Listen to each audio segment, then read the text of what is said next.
Hi, welcome to Literaturely. A podcast about teaching literature. I'm Margaret Mull. And I'm Paige Wallace. Today, we are talking about creating and maintaining an activist classroom. Margaret, I think we should maybe talk about why we decided to breach this topic specifically at this period of time. So we're recording in the midst of the George Floyd protest, and it seems like a really relevant and productive conversation to have, thinking about how activism and protests can be important topics to our classrooms. Yeah, and this is something you and I have been talking about for a while, but not in connection to the podcast. This is something just to kind of make clear that we're really invested in, engaged in, but still figuring out. And I think we're still figuring out where the stumbling blocks are, where our blind spots are, where we could do better for ourselves and for our students, and etc.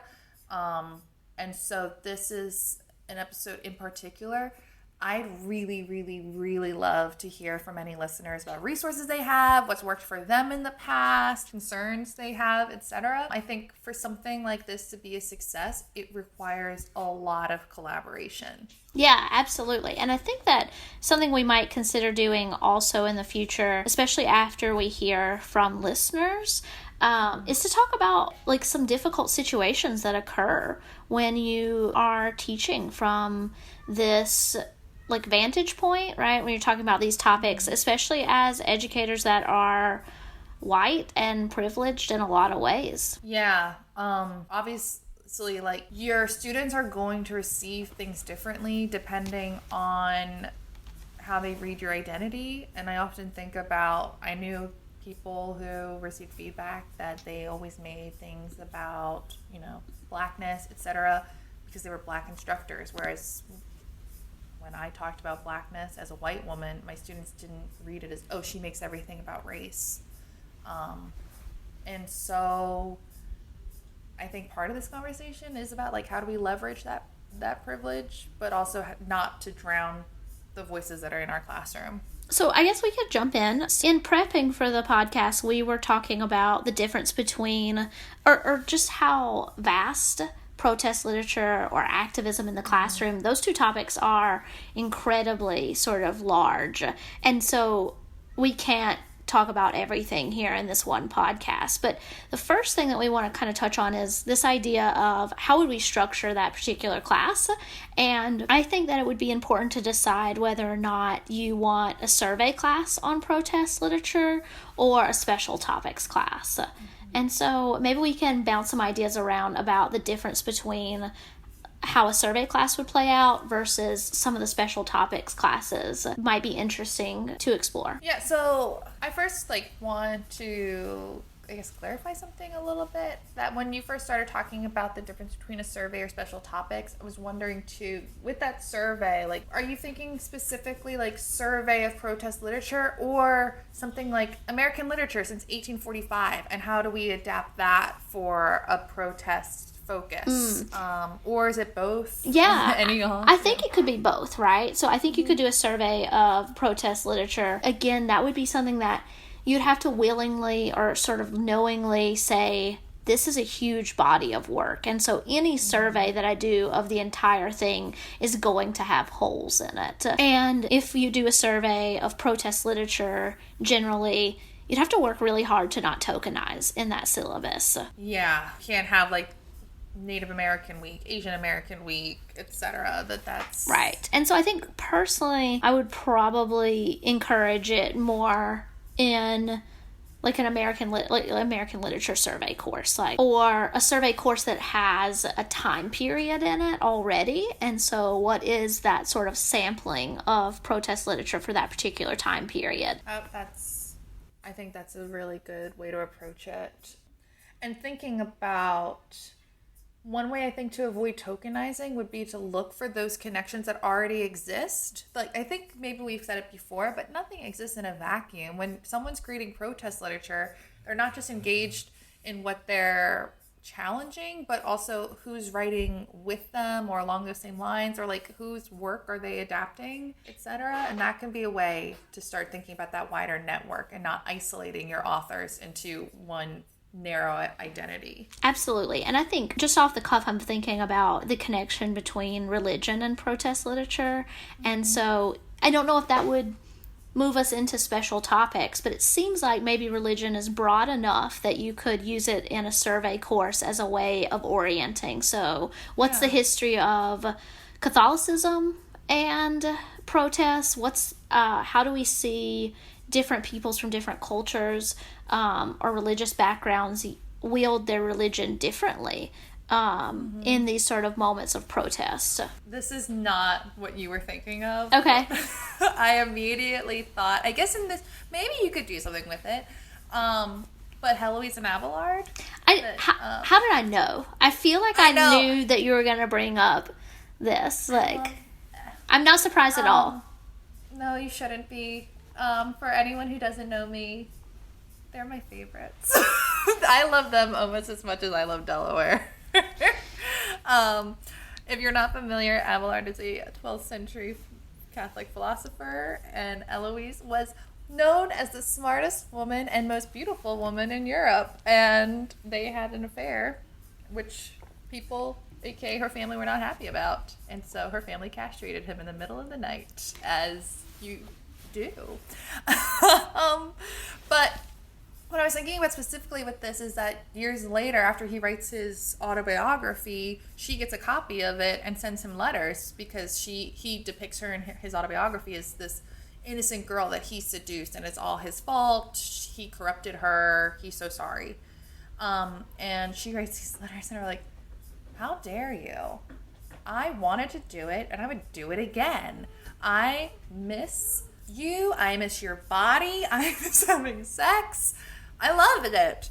And in some ways, like, that, I think it'd be maybe interesting to think about that as like small level protest. Like, I think she knew what she was doing. She was putting down her own account. And so for the record, kind of, okay, we got this one side of what this idea is about what's right, what's wrong is, but here's mine. I want this out there.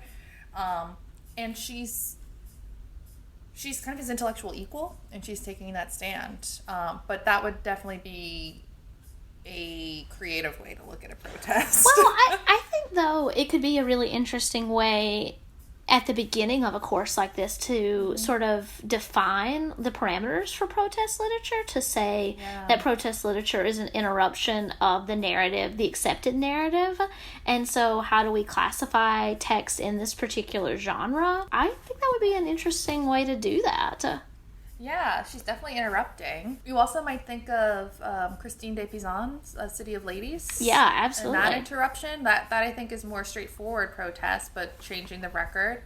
And kind of goes to what we were saying before about that network of works that the author's working with, because she's directly responding to other texts and building off of that. And then you might follow the canon of, well, who's referencing her? Who's building that interruption? Absolutely. And so I am much more like contemporary American literature, and so these texts would be a little bit out of my wheelhouse, but I think that they're important and interesting because they make us think about like this very long history of protest literature. And so again, back to that point of like a survey course would be expansive. And so I feel that there alone we had a French writer, Italian writer, different centuries. And so I think that I would lean more towards doing this as a special topics, just to give me a little bit more to narrow some. Yeah, because like you said, it's so expansive, and if you try to tackle everything, you are going to tokenize like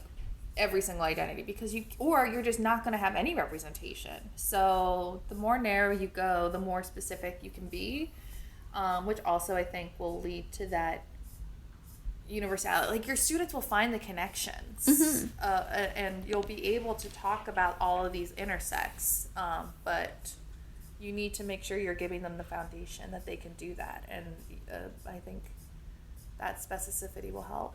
So if you were going to do a special topics for this, anything coming to mind immediately? I'm putting you on the spot. I know. No. I just like brainstorming this. So we talked about this moment of interruption, and I have used Kanye to introduce protest literature in previous classes. And so how while he's problematic these days, he has a history of being the sort of celebrity figure who interrupts narratives literally. And so if I were going to do a special topics, I think that I would start with thinking about protest literature and race, and use Kanye as the way to introduce how protest literature acts as this way of interrupting the grand narrative. So thinking about Kanye and the grand narrative about Katrina, and how people just chose not to leave or whatever, right? Those really false narratives that paint Black Americans in a really dishonest light, right? Mm-hmm. And so he interrupts that broadcast with, and if you watch it, like, no one knows he's going to do that. You can just tell from, like, the reactions of the other, like, host when he says, like, George Bush doesn't care about Black people. And there's a lot of fallout from that. But what he said is important, and I think it's a form of protest in which we can relate that back to literature that says American government doesn't care about Black people. And so something like Native Son, I think, would be really interesting there, as well as, which I've mentioned this text already, but Kise Lamon's Long Division has this moment in which our character, the main character, City, he interrupts a really bizarre contest that's kind of like a spelling bee but is not. It's like, use that word in a sentence, and he interrupts it and has like this tirade about how like unfair it is and ridiculous it is, and there are YouTube videos of him doing that. And so that version is really reminiscent of Kanye interrupting Taylor Swift's acceptance speech, right, which is also about interrupting the grand narrative, because at the time there was a lot of outrage for that, and not a lot of critical attention to this conversation of the ways in which award shows are super white. And then just a few years later, when, like, I love Adele, right? But I think she won, I don't remember what award it was, but it was she won like every category, and she was up against Beyonce and the visual album Lemonade, and everybody was just like, wow, how did Beyonce not win any category here? And she's made this like wonderful piece of art. And so it really brings us back to that moment of Kanye and Taylor Swift. And so that's all to say is that I would start with something like that, these cultural moments of interruption, and then lead into the history of protest literature and race in America. And it would definitely be like post-1900, I think, just because I'm beginning with a really contemporary spin, and I would probably keep it with that. So using something like Native Son, Long Division, Giovanni's Room, and then breaking those down into further moments of protest. So I might also talk about Evelyn White's essay, which is Black Women in the Wilderness, and so how these texts are always about interrupting a narrative about race, but there are these many different perspectives or sort of ways in which these interruptions work against a specific kind of narrative about race. And you can't really sort of gloss over them and say like they all fall into this neat category. Some of them are thinking about class, some of them are thinking about gender, some of them are thinking about like family dynamics, like all of those sort of things. No, that sounds like a class. I want to take that class. Yeah, Margaret, what would your special topics be? Yours is so good. I was thinking, I guess, something maybe with utopia, dystopia, and thinking about how people use that genre to reimagine society, and see how we can improve it. And so maybe something like, talked about it before, my problematic fave, Charlotte Perkins Gilman, and Harlan. But also something like Sutton E. Griggs' Imperio and Imperium, which, if you haven't read it, like, surprise twist at the end, you find out there's a secret black government in the United States based in Waco, Texas, that's about to launch a rebellion against the white government. And it ends. Like, that's where it ends, is the night of. Yeah. And so you don't know where it's going to go, which I think is a really interesting rhetorical move. Almost the exact opposite of what you're talking about with interruption, of pause, you know? Like, where it's like I'm going to give you this, and then I'm going to pause, and you have to take over, which I think would also work. It's not a dystopia, but that if I went with the idea of pause instead of dystopia, Richard Wright's Uncle Tom's Children would fit in really well. I feel like that those works kind of lead up to that pause in Bright and Morning Star. But also, if I went with the utopia dystopia, I would do 20th century and work up to Hunger Games, which might be 21st century technically, but I think that'd be a nice one to end on and ask students, like, well, what is this novel protesting in our society? What does the dystopia reveal about current society, etc.? Yeah, and so I think that would be a really interesting spin for protest literature, and definitely like eco protest would, and not exactly ecotage like Richard Powers's. I really wanted to tease you and be like, oh, is that your protest No, novel? I'm thinking about I'm actually thinking about how the word apocalypse, the root of it is something like new beginning, no, revelation, or disclosure. And so there's this essay that I have, don't remember the name, we'll look it up, but I assign it to students, and I remember the name because it's like something like apocalypse, new beginning or endings or something like that. But it's this woman who's writing about how after having children she began to think about like apocalypse not as the end of the world, but as a moment of like pause and like revamping and what comes after. And so, yeah, so like I think that would be a really interesting special topics course. You're making me think too, going back to the survey, if you did it with like religious texts, Flannery O'Connor talks about like grace is inherently painful because grace changes you, and so to be changed is a painful process. So there's something interesting there too, I think, like that if society changes, it's going to be painful. And so think about that in terms of like apocalypse, tie it back to what's happening right now, that right now, like, it's painful for society, but these are also necessary changes and conversations that we're finally having. Yeah, and you might talk about someone like Octavia Butler in Parable of the Sower, right? Especially with this idea of pause, because we don't get the third book. And, you know, a lot of that has to do with, there is a conversation that maybe we don't get the third book because Butler just can't, there's like no way to write about seeding the universe without it being an act of colonialization. And so is the pause that moment of, I need to figure out a new world building here, and it's just almost inaccessible to me as we are right now. Yeah, which turns to kind of the issue that we've talked about before with all this is complicity. Like, how complicit is the classroom in these systems that we are protesting? Or how complicit is the reader themselves in these systems? So, like, that sort of discomfort that we have to grapple with within the classroom.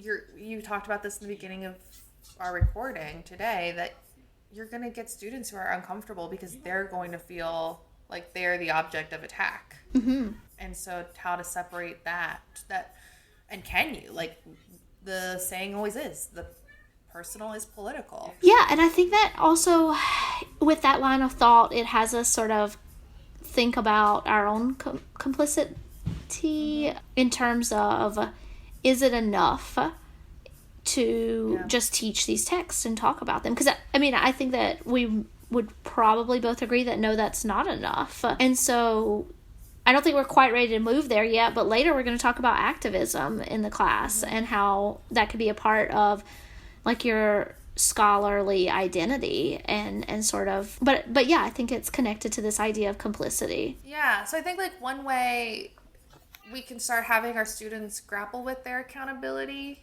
in all of this is, like, a class project that I've been thinking about this just for this episode as we're recording, so it's very loose sketch at this point, but I think it would be something that would be easily adaptable for surveys, special topics, whatever, is having your term project be creating a canon or syllabus for this, so that they have to think about, like, what we've been talking about, like what's been ignored, what's been erased, how do we add things.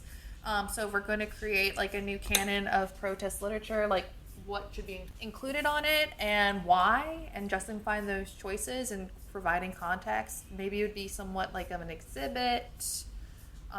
Maybe it would be a syllabus, but start and having the students provide that context where they're thinking about, well, what's the moment in time that we're responding to, what sort of protests were happening, which ones are still relevant, etc.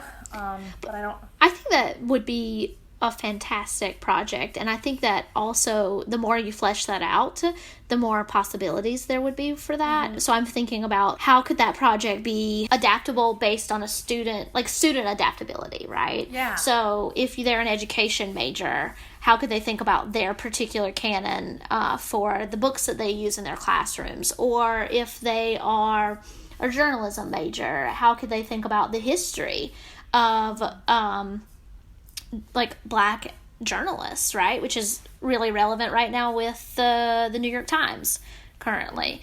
And so how could they individualize that canon in a way that would make them more aware of their own fields or their own interest? And even it could be, like, not even from just the professional perspective, but they could think about something like television or film. And also thinking through that this, I think, would have to be, when I say term project, like, I mean working on it throughout the term. I know you have your students, like, work on projects throughout the semester, but I think this to be really effective, you can't have them do it the last, like, 2 weeks of the course, because that's not enough time to really think about, well, what has this class not talked about, or how do we build on that, or allow that individual perspective. And yeah, you want them to do more than just regurgitate what you've covered in the course. You want them to start taking those next steps to be able to apply it to their personal, professional, political interests. Yeah, absolutely. I definitely want to talk about that assignment some more, because that sounds incredibly productive and interesting to me. Yeah, I still very, very loose sketch. I did something like an in-class assignment, sort of like that, but it wasn't a canon. It was thinking about curriculum after we read Prime and Miss Jean Brodie. That Miss Jean Brodie kind of has her own curriculum she thinks students should learn. So we did a diptych of what is the curriculum the school enforces, what is the curriculum Miss Brodie would prefer, and then we debated it as a class, like, what are the merits of all of this, what are the drawbacks, and then in small groups, they then started talking about, well, if they were to build their own curriculum for a school, what would they want on it, and then we resumed and talked about it. But even that conversation was loose sketches. It was getting them to think about the politics of a curriculum and the long-term consequences of these sorts of educations. But yeah, and so okay, so I think that we also, the last special topics version of this class that I want to mention is the young adult literature.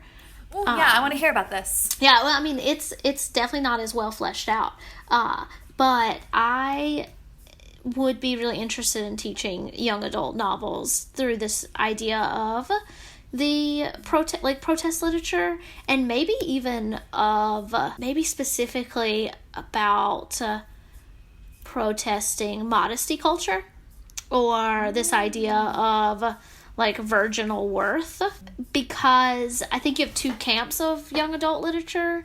One that's very much like, this character will now die a virgin in this dystopia that I'm very displeased with. And then one version of young adult literature that's about like consent and safe sex and things that teenagers are doing, or that teenagers need to be aware of. And so I would want to maybe look at these two these two versions of young adult literature in parallel to each other. So something like, on the side of not valuing women for being virgins, I would look at Maria Snyder's Poison Study, which I think I've talked with you about before, but it's this trilogy, and it's phenomenal, and I really like it. And with some of the other young adult novels that have been like very pro modesty / virginity is important to you. And even something like Stephanie Meyer's Twilight, which is, not a healthy relationship, but virginity's up here, or Divergent, where our main character literally is like, the entire series has the spin of like, I'm not going to have sex because I need to wait, and then she dies. And I'm like, what? And so that I maybe probably would not teach that class, but I would like to talk about it, because it just like annoys me to no end. And I think it annoys other people that are interested in young adult literature or write it, because there are other young adult authors that are like, this is terrible in terms of writing characters that are the exact opposite. Like Graceling by Kristen Cashore, she has a midwife figure who makes like birth control for her character. I haven't read that in a long time, and so it seems that there's like a conversation, or two different camps in terms of how virginity plays out. Anyway, I've gone on about that a little too long.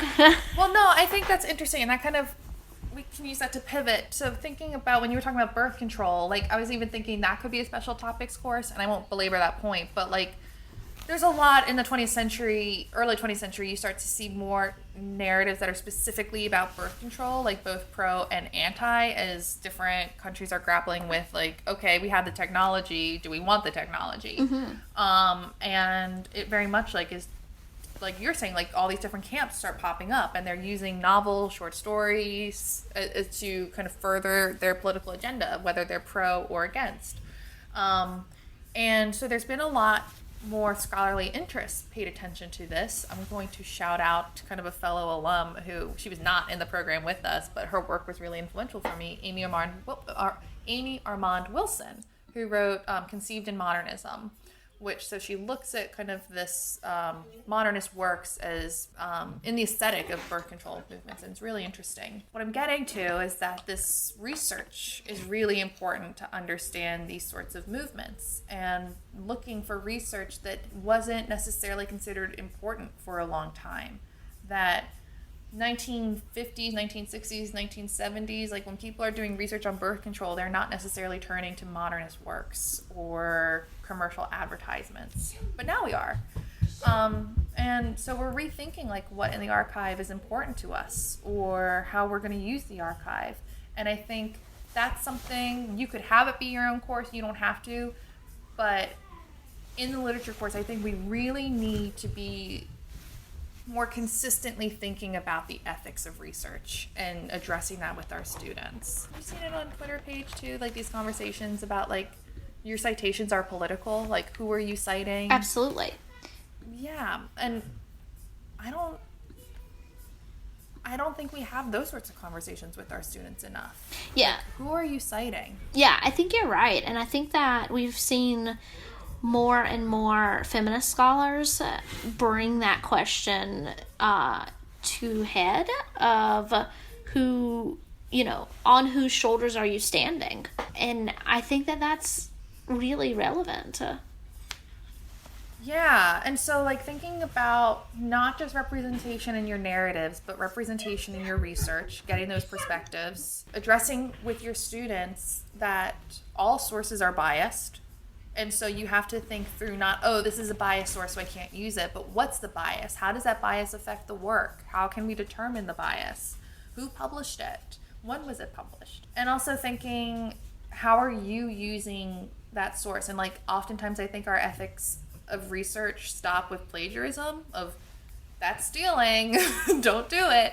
But also thinking about like misrepresenting sources. I think maybe sometimes we talk about that with plagiarism, but also like what Saidiya Hartman brings up with Venus in Two Acts, of when we're researching forgotten histories, how much are we overwriting when we try to bring it into contemporary culture? Like, we need to do this research, but how do we present it in a way that does the source justice? Right. And so for a critical take on that, I think that Why Stories Matter by Claire Hemmings is a really important, pertinent examination of like who we cite and the ethics of that, and examining feminist historiography and activism. I guess also to add to that, Henry Louis Gates' It's All Greek to Me, where he argues that we need Black literary critics specifically to gauge Black works, and thinking maybe through with your students, one, how he's talking about the ethics of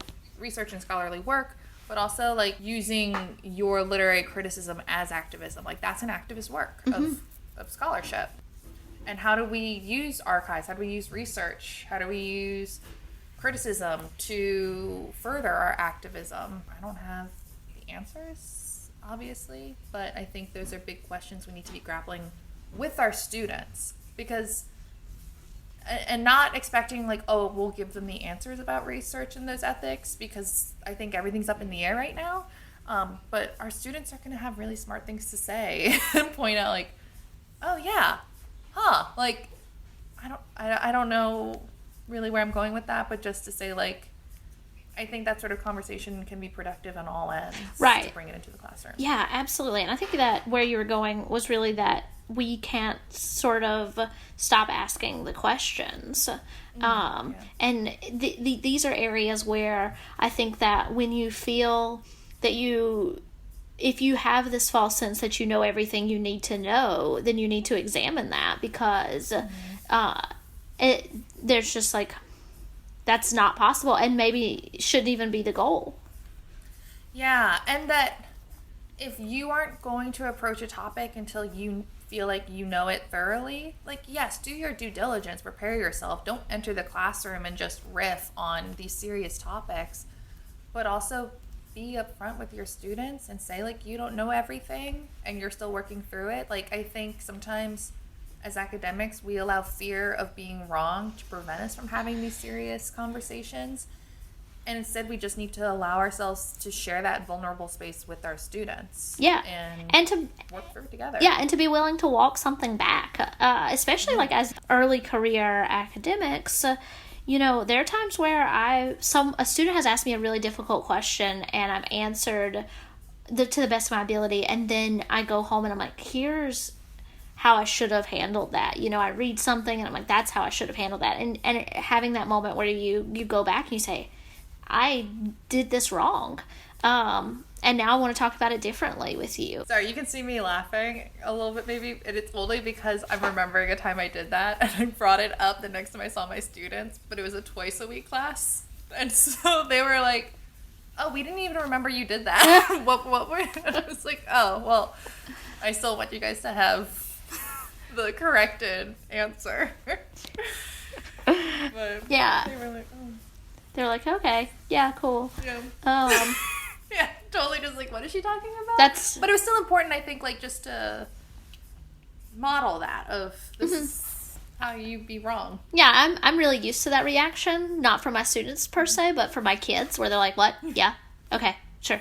You know, so okay, we should now switch to our topic on like activism in the class. And so we have discussed how sort of teaching and engaging with protest literature is a form of activism, but I think that we are ending on a more sort of like assignment-based version of activism in the classroom. So, or I guess like how activism moves outside the walls of the classroom. And so, yeah. And this is like an important topic for me, and we're going to cover it pretty quickly just because of time. But I think a lot about my undergrad experience at College of Charleston with Allison Piepmeyer in the Women's Studies department, and how very early on in like, I think it was like a senior seminar where she talked about the role of an academic can't just be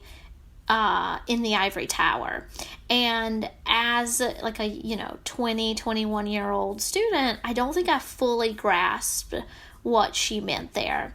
But I think back to how, because she was the director of the Women's Studies program, and I think back to how each class I took in that track had a clear message of activism as part of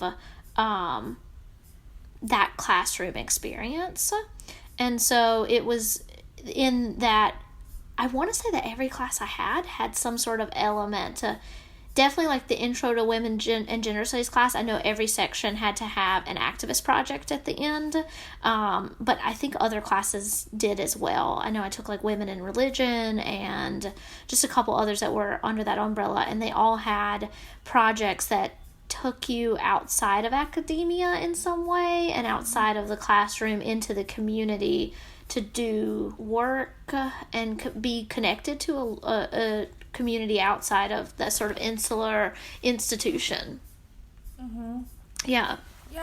So I think with that, like, how do you move outside the institution? One small way that anyone could implement that in their own classroom, regardless of the course topic.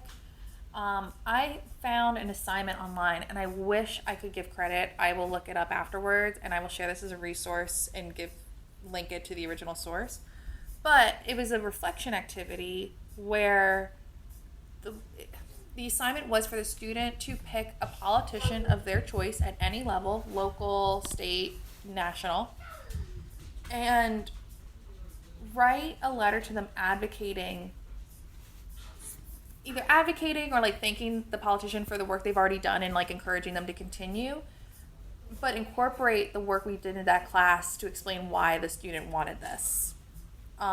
So like, for example, in my class, it was a women in lit class. One of the novels we covered, which I'm sure I will talk many, many times again about, is Corregidor by Gail Jones, which is another activist novel, but that's also super problematic.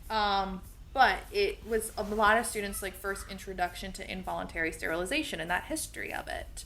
And so a number of my students wrote to politicians advocating for either, I remember one was requesting a statue or monument be made for the women who had been involuntarily sterilized under the state's programs.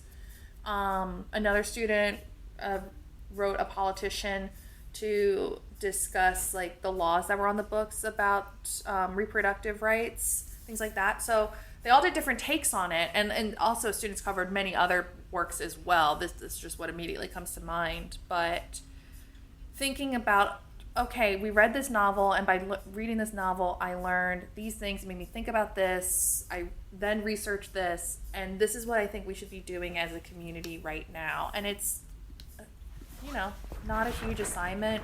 The students are expected to write like 1 or 2 pages. It's a letter. You know that the politicians aren't going to read 20 pages from an undergrad. But it also gives them the tools to kind of keep writing those letters once they leave the classroom and keep advocating and learning like, okay, how do you support your advocacy? You can't just say, I feel this way, so you should do it. You have to back it up. How do you research the people who have this control? I really like that as an assignment. It was successful when I did it, and I plan on doing it again. Yeah, that sounds like a fantastic assignment. That sounds like a really good assignment that would be very productive. And I also like that it has a lot of flexibility for the students to decide what topic matters to them or what interests that they're passionate about, that they want to get involved with. And I think that it reminds me a little bit also of the importance of sharing like your own sort of community outreach and passion with your students. And so, for example, thinking back to my experience in undergrad, I remember specifically what my professors were passionate about. So I had like a sociology professor who worked at the Rape Crisis Center. I had a women and gender studies professor who worked for, who also did work with the Southern Poverty Law Center. And so there were these moments where it was relevant to class. So like the sociology class was sociology and the family. And so rape came up, right? Sexual assault came up. And in those moments, she talked to us about her experiences outside of the classroom and in the community. Same with the professor who worked with Southern Poverty Law Center. And so I think that there's potential to share your own involvement in the community as a way of being a resource to your student.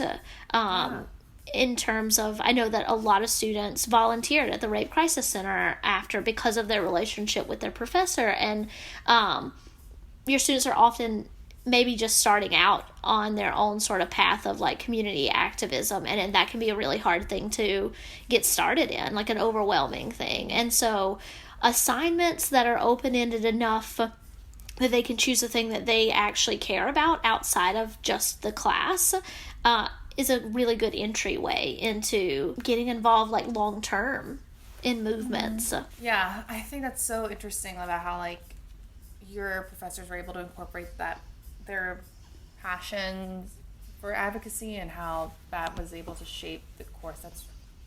I'm just kind of I think frozen on that, considering like it's really intriguing. Well, and I think like we've talked about literacy, right? And a really sort of obvious, apparent way to do that ourselves would be to think about what programs, what literacy programs are available in the program or in the community. And I know that you volunteered for a literacy outreach program through a local church on campus at FSU, or? No, it was actually United Way, and it was the Big Bend chapter. Okay. So, and yeah, so that one was called Reading Pals. Yeah, but there's other similar.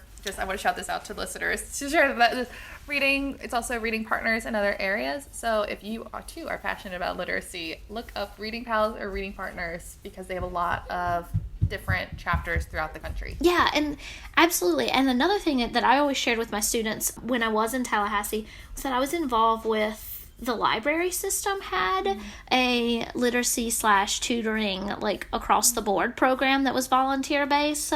And so just even if you're not prepared to give an entire assignment on these things, giving them a list of resources, and part of that list could be beginning with yourself. What are the opportunities in the community to be involved and to do things? And I think that you get a lot of reaction from that. And sometimes you can, work in extra credit opportunities. I think you have to be careful because there are some ethics to that right? Like having volunteer work or community work be extra credit it's not the push that I particularly prefer. Yeah, but with that, you and I have talked about this briefly before, but there's a lot of classes that focus on literacy narratives and literacy, and that something like that as a special topics would be a really easy way to open to making your classroom a service learning class, an activist classroom, where as you're reading literacy narratives, like thinking about like how can your students be involved in literacy advocacy, whether that's volunteering or maybe like thinking about fundraising for a program, or thinking about like you've mentioned education majors before, like creating a curriculum to help with literacy for like adults. That there's a lot of literacy programs for kids, but what about adults who are struggling? Or writing their own literacy narratives. I don't know. I think that's something too, like you said, the more I think people work on that sort of project, it's going to become like this sort of infinite potential of what you can do to expand become a literacy advocate. Yeah. Yeah, and so I think that what we really are sort of ending on is this notion that you don't have to teach a class on protest literature to be invested in activism outside the classroom, right? Or to orient any class towards a more community-involved, like, ethos, you know? Yeah, there's things too. There was a class at the Citadel, so also in Charleston, that did this. I was not in the class. I had friends in the class who talked about it, and it was a class that was geared for teachers. But one of their assignments was having to interview vets who wanted their wartime experiences documented and preserved. And so they would have to interview the vets, and then they'd have to, make the narrative ready for archival. But you can do that with other communities too. Thinking about like which communities maybe aren't always heard, and how can you not only preserve their stories but spotlight them. You could show like your students like the Instagram or website Humans of New York as an inspiration. Like, how do you have these conversations? What are communities we want to share their narrative? How do you do that ethically? I joked with you before about Wuthering Heights is a literacy narrative, and there's a lot of politics happening in the end. You don't want to like be the white savior, but that doesn't mean you shouldn't be involved. Yeah, absolutely. And so, okay, I am really happy with today's discussion. I have a lot of ideas, and so I think we should wrap up. And so, Margaret, tell me your dream course today. Ooh, what is my dream course today? We've gone over so many. I think now that I'm thinking about this sort of thing, I would want to do specifically a literacy narrative course. I'd want to look at novels and short stories that are about or feature scenes where people learn how to read or are educated, whatever. I would maybe play loose with the idea of like what a literacy narrative is. And I would want it to have an activist component. So introduce a project at the beginning of the semester to my students that they would be working on throughout the semester. So they could choose, tailor to what they need. Maybe it's like, creating curriculum. Maybe it's how do we fundraise for these programs, etc. I think Wuthering Heights, I would love to kind of use, like I said, to talk about those politics that I think at the end you have like little Kathy civilizing Heathcliff's son. Like, if only Heathcliff had an education, he would have been a real man, just like the English. Like, we need to avoid that. Like, think about how like education and literacy can be used as a cultural genocide or tool of cultural genocide. But obviously literacy is often used to empower people and empower communities. So walking that line. And what about you? What are you thinking? I kind of want to teach a class on like satire, but it's completely, not fleshed out.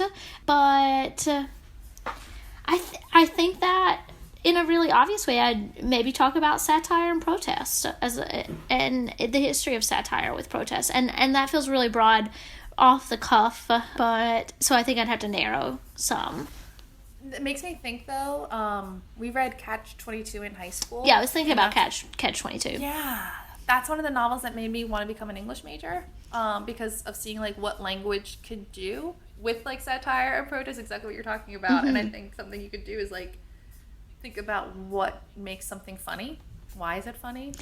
Like, and that can be a really cool entry point. Yeah, I think about Hawthorne or even like Melville's Billy Budd, and like how these things are like funny but not right, and so yeah.